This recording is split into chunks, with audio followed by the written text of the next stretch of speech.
नमस्कार दोस्तों, आपका स्वागत है पेज टू माइंड चैनल पर।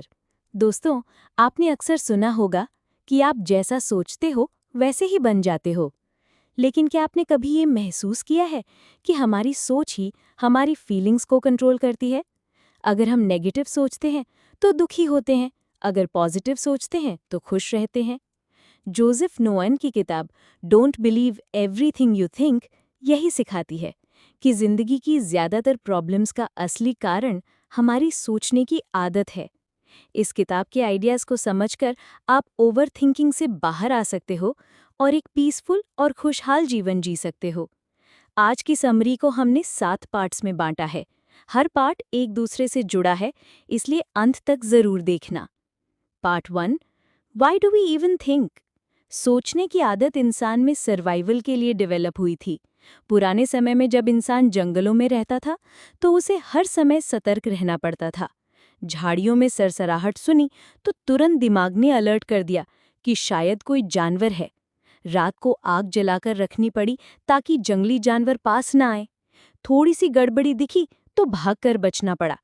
यानी हमारा माइंड हमें हर पल खतरों से बचाने के लिए प्रोग्राम हुआ। ये क्वालिटी हमारी सेफ्टी के लिए जरूरी थी। लेकिन समस्या तब शुरू हुई जब ये माइंड आज के मॉडर्न वर्ल्ड में भी वैसे ही रिएक्ट करने लगा। आज हमें किसी शेर से डरने की जरूरत नहीं, लेकिन दिमाग अब भी छोटी छोटी सिचुएशंस में खतरा ढूंढने लगता है। बॉस की डांट सुनकर लगता है करियर खत्म हो जाएगा। एग्जाम का रिजल्ट आते ही लगता है फ्यूचर अंधकारमय है। किसी ने इग्नोर कर दिया तो लगता है रिश्ते खत्म हो जाएंगे। असल में दिमाग का काम है हमें जिंदा रखना, खुश करना नहीं।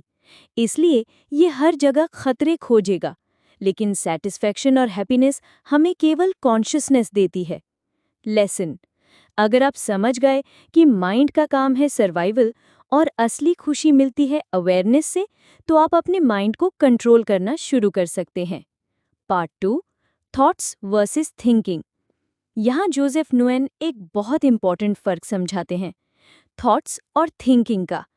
थॉट्स ये अचानक आते हैं, एफर्टलेस होते हैं। जैसे किसी ने पूछा 1 साल में कितना कमाना चाहते हो, और आपके दिमाग में तुरंत एक फिगर आया। थिंकिंग ये प्रोसेस है, उस थॉट के बारे में बार बार सोचना, डाउट करना, एनालाइज करना। एग्जाम्पल: आप सोचते हो मुझे साल में 10 लाख कमाने हैं। ये थॉट है, न्यूट्रल और प्योर। लेकिन जैसे ही आप सोचने लगते हो इतना तो फैमिली में किसी ने नहीं कमाया, कैसे होगा, कहीं मैं लालची तो नहीं बन रहा, यहीं से प्रॉब्लम शुरू होती है। थॉट आपको इंस्पायर कर सकता है, लेकिन थिंकिंग आपके अंदर डर, डाउट और नेगेटिविटी पैदा करती है। याद रखिए, thought creates, thinking destroys. Part 3, अगर थिंकिंग प्रॉब्लम है तो इसे कैसे रोकें? सोच को पूरी तरह रोकना असंभव है, लेकिन हम इसे कम कर सकते हैं। एक ज़ेन कहानी है। एक सामुराई ने संत से पूछा, स्वर्ग और नर्क क्या है? संत ने उसे गाली दी, अपमान किया। सामुराई गुस्से से तलवार निकालने लगा। संत बोले, ये है नर्क। सामुराई शांत हुआ, माफी मांगी। संत मुस्कुराए, ये है स्वर्ग। मतलब हमारी सोच ही हमें नर्क और स्वर्ग का अनुभव कराती है। थिंकिंग को कम करने का तरीका है अवेयरनेस। जैसे गंदे पानी को सेटल होने के लिए छोड़ देते हैं, वैसे ही दिमाग को अवेयरनेस से ऑब्जर्व करो तो नेगेटिविटी अपने आप काम हो जाएगी। पार्ट 4, नॉन थिंकिंग स्टेट कैसे पाएं? हम सभी जानते हैं कि लाइफ में क्या करना है। वेट कम करना है तो एक्सरसाइज और डाइट करना होगा। करियर बनाना है तो स्किल्स सीखनी होंगी। लेकिन हम सोचते रहते हैं कि अगर फेल हो गया तो लोग क्या कहेंगे, क्या मैं कर पाऊंगा? असल में डर और डाउट सिर्फ थिंकिंग से आते हैं। हेनरी फोर्ड ने कहा था, चाहे आप सोचो कि आप कर सकते हो या नहीं कर सकते, दोनों बार आप सही होते हो। लेसन: एक्शन लो और सोच को रोक दो, रास्ता खुद बन जाएगा। Part 5, follow your passion. Steve Jobs कहते थे, have the courage to follow your heart and intuition. They already know what you truly want to become. Everything else is secondary. आपका इनर विजडम हमेशा जानता है कि आपको क्या करना है, लेकिन ये अननोन जोन में होता है, जहां दिमाग डराता है कि क्या होगा, कैसे होगा। मिरेकल्स तभी होते हैं जब आप इस अननोन पर भरोसा करते हो। इसलिए ज़रूरी है सिर्फ व्हाट डिसाइड करो, हाउ यूनिवर्स खुद बताता है।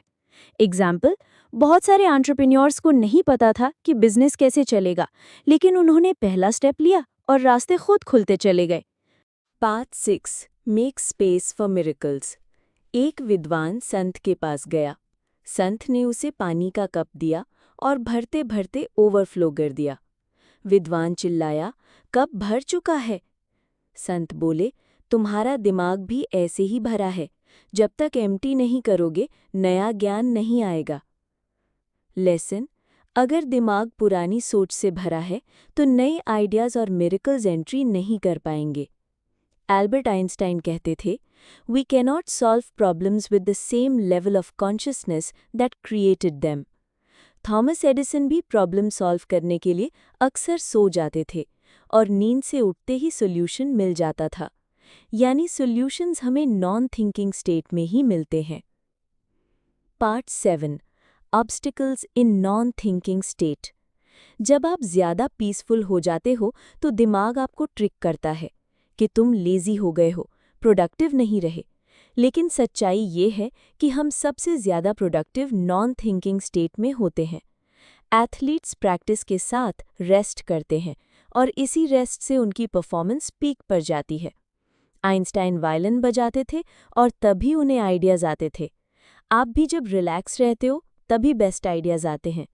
लेसन, दिमाग आपको बार बार ट्रैप करेगा थिंकिंग में, लेकिन याद रखो, आप हर समय एक थॉट दूर हो हैप्पीनेस से। कंक्लूजन।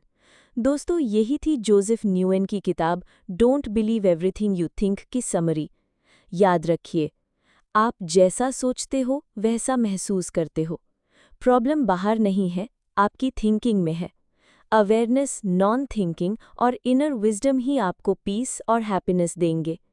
अगर आपको ये वीडियो वैल्यूबल लगी तो कमेंट में बताइए कौन सा लेसन आपके दिल को सबसे ज़्यादा छू गया। और ऐसे ही लाइफ चेंजिंग बुक्स की समरीज के लिए पेज टू माइंड चैनल को सब्सक्राइब ज़रूर करें। धन्यवाद। जल्द मिलेंगे एक और बेहतरीन वीडियो के साथ।